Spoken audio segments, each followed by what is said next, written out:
This is the Coordination Tax, a podcast about what actually breaks down when teams stop sharing the same reality. I'm Christian Luoma, co-founder at In Parallel, and every episode I sit down with somebody who's lived through a mess of keeping organizations aligned. And today I'm lucky to have Jeroen Kraaijenbrink here. 20 years plus studying strategy and writing books around that. And his conclusion is that companies don't have the strategy problem at all. They have an honesty problem, but nobody is willing to name it out loud. So let's get into it. Jeroen, thank you for being a guest. Thank you. You've been writing about CEOs being the last one to know. What do you mean about that? Yeah, there's I think plenty of organizations I've worked with where there's all kind of stories going on. Everyone knows it, except the very top, or they may know it, but not officially. So it's the rumors, it's the gossip, it's the stuff that people kind of horizontally speak about because that's safe. Vertically not. Right. Because if you tell your boss, there may be repercussions, there may be consequences. And if you tell the boss's boss, then you miss a promotion. And you're skipping your own leader, you're missing a promotion or worse. And of course, it's not that kind of unsafe in all organizations, and maybe not even in most organizations. But I think generally that's what I mean. It's kind of the information, the truth doesn't travel very quickly vertically. Now, in this podcast, we're sort of wondering how to resolve problems around shared reality. And it sounds like honesty is very fundamental for that. Yes. Now, you've been researching this domain for basically throughout your career as you've been looking for ways to make strategies viable. What were the first tell signs that honesty is the next frontier for strategy or leaders to solve? Yeah, there's several ones. I think one is that started while I was still teaching at the university, when I was kind of discovering for myself that what we call strategy is not actually strategy. It's just analysis. It's filling out all kind of frameworks.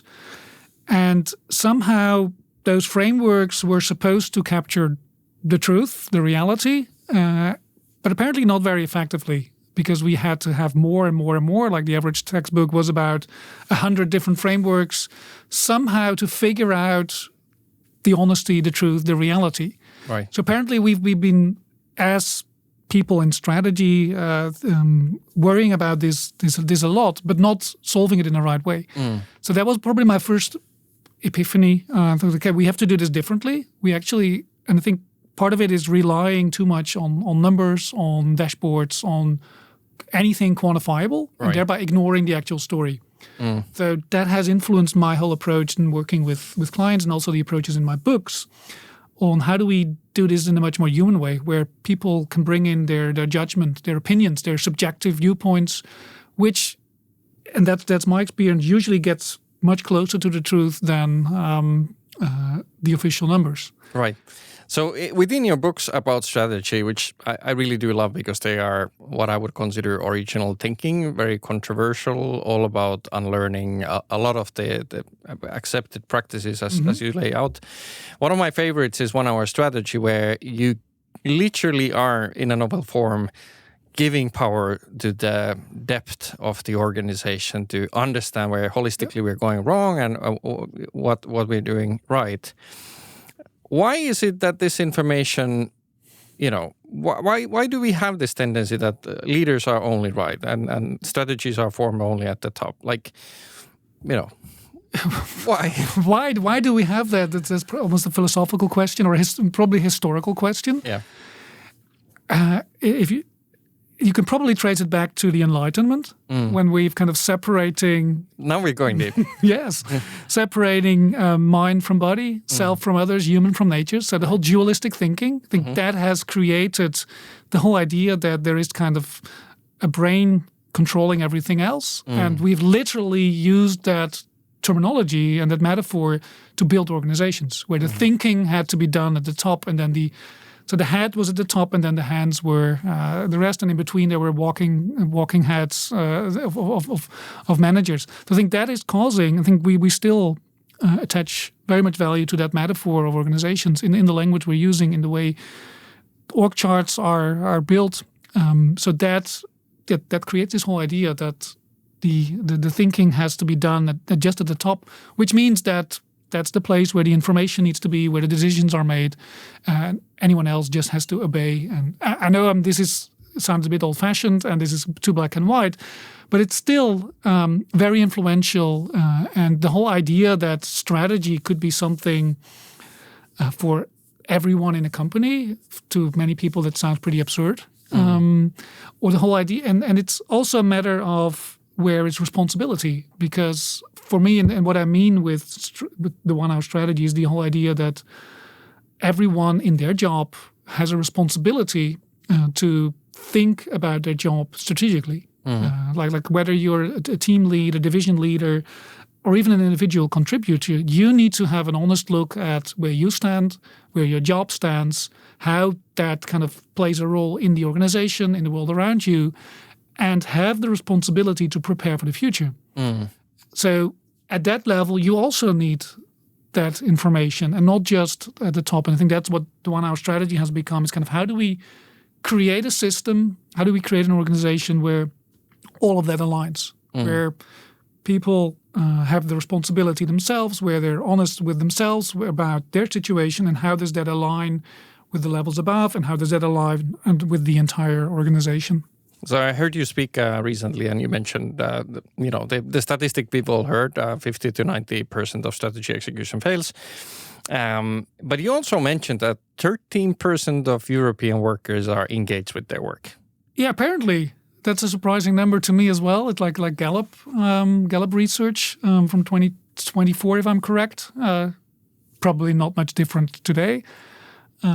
Yes, so I think part of that is because we've created these organizations in such a way that it's not very fun to be there, and people don't care too much about contributing, about feeling committed, engaged, which I personally find not surprising, because if you look at what we have been teaching and telling people on how to run organizations, it's not necessarily very attractive. Yeah. I mean, like, there is a stereotype that you have to be typically a male.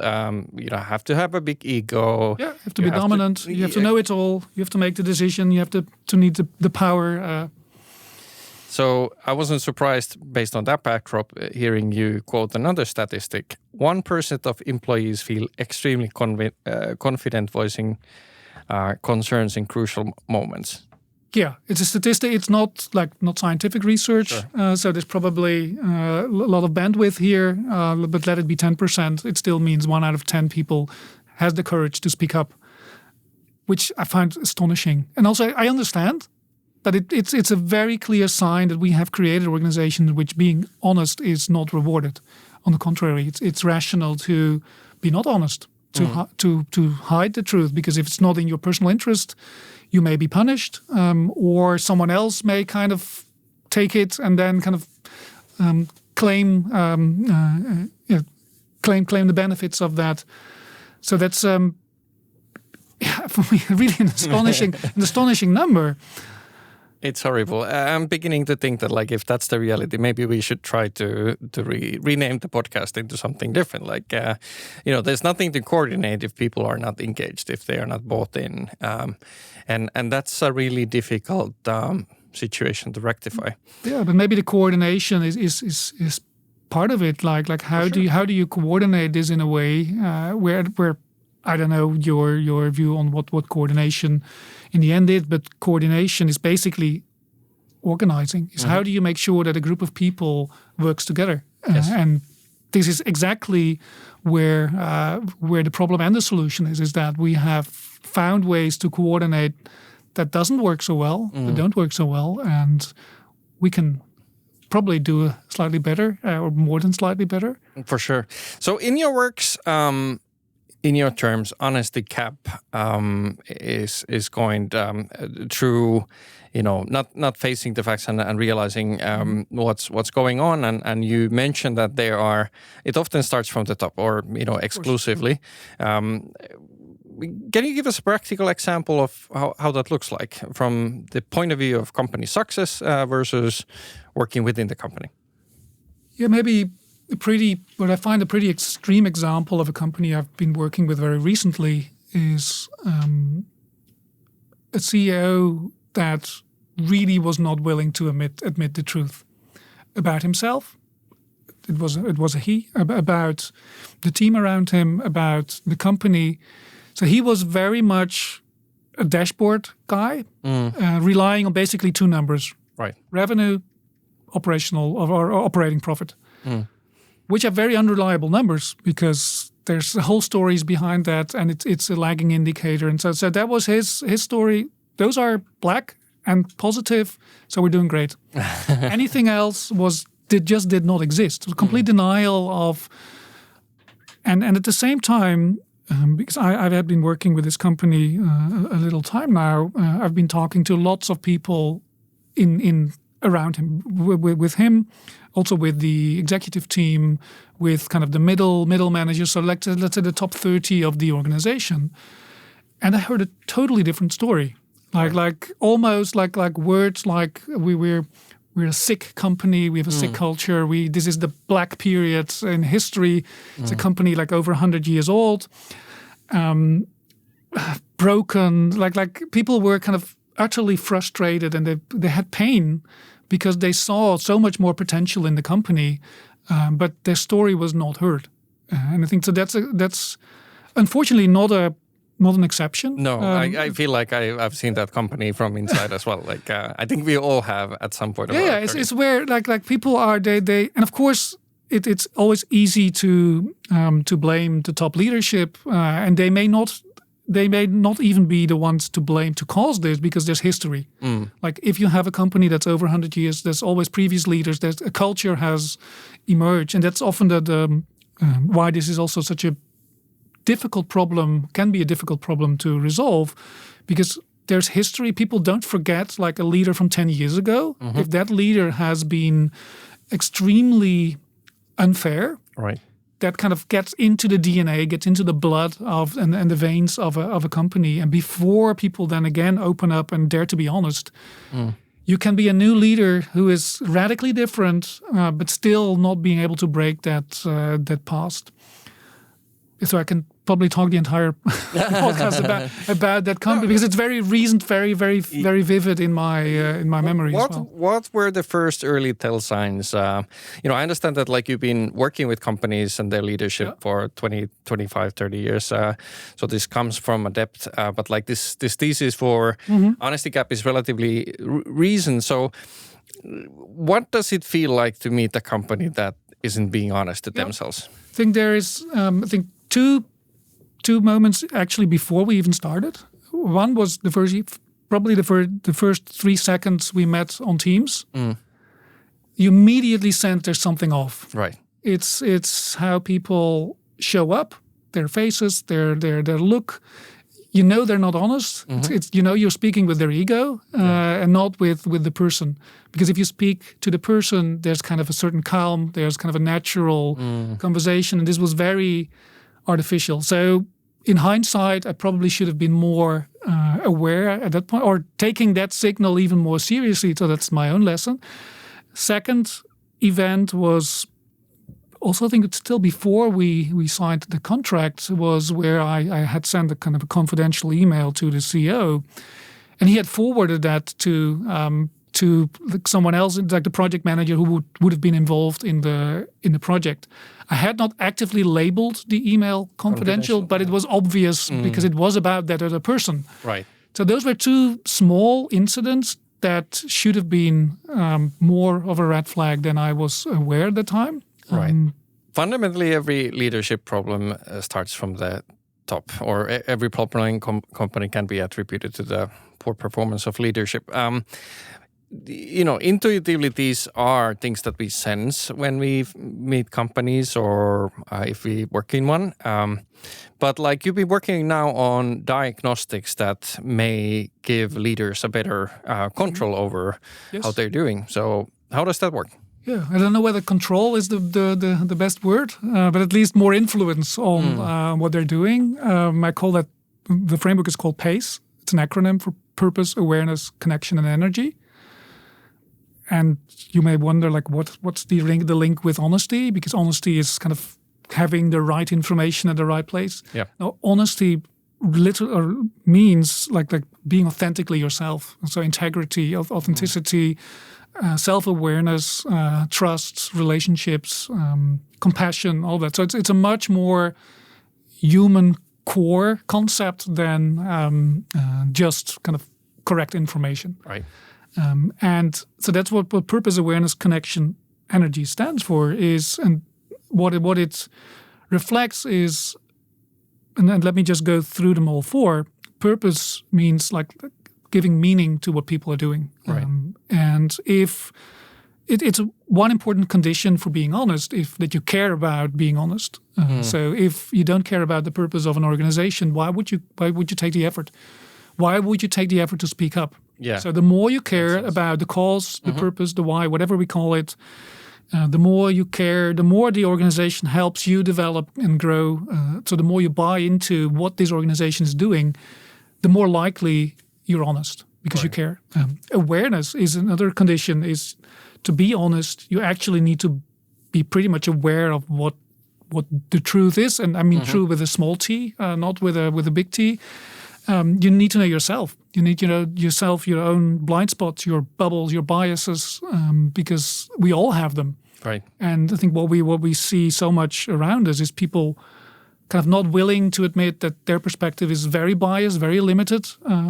My perspective is very biased, very limited. So even when I talk about the example, of course, that's my perspective. It'll be wrong, but at least it's so when people have a bigger awareness of what's going on inside themselves and other people, the world around them, then you can actually get closer to being honest. Because you first need to see how things are before you can actually talk about it. Third is connections. If you are really connected to other people, if there is an authentic relationship, if you trust them, if there's dialogue, if you care about them, that's another requirement for being honest. Because if that's not in place, you don't feel safe to tell the truth, or to be honest. Because if there's no connection, if there's no psychological safety, it's very hard to speak up. And last one, energy. If you're not kind of a bit balanced yourself, and kind of physically or mentally, physically, mentally, both. Right. Because physically, if you're kind of suffering physically or have a bad health, you have so much other concerns, other troubles with yourself to kind of that is getting into the way. And mental as well. Many people are so stressed out nowadays, anxious about what's going on in the world, but also being pressured in their careers, in their jobs. That doesn't help, because if you're pressured, you can't think clearly. You can't. You're always kind of in a fear mode, and if you're in a fear mode, your ego speaks up, and you're not being honest. Right. So, four very human parts of being human. Yeah. We're also like the split between you in an organization and you in private life kind of dissolves, because that's an artificial split. Yeah. Because what purpose, awareness, connections, energy is also at home. Is how, if that's not in place, you can't function properly in an organization. I love that. That's a lot to take in. So to digest, your arguing is that the reason fundamentally that most companies are not succeeding with their strategy endeavors or other endeavors is the lack of honesty, and that can be attributed by the conditions of where the work is being performed. If there is a lack of purpose, awareness, connection, and energy, you're likely not going to do very well. What I am still sort of like trying to sort of grasp and think through here, hearing those terms, is that they're all kind of binary, but still sort of like qualitative. You either have purpose or you don't. You either have energy enough or you don't. You have connection or you don't. It's really interesting set of measurements. What is the one uncomfortable conversation a leader needs to have before being able to benefit from this framework? Have the conversation first with themselves. Yeah. Yeah, I'm not sure whether I fully agree they're binary. I think they're all degrees off, and you can have clear purpose and less clear purpose and so on. But the starting point there, and it's not just for leaders, but for everyone else, always start with yourself. Because before you can look at other people, look in the mirror. And this is also my own, let's say, my own journey. I had to go through that experience as well.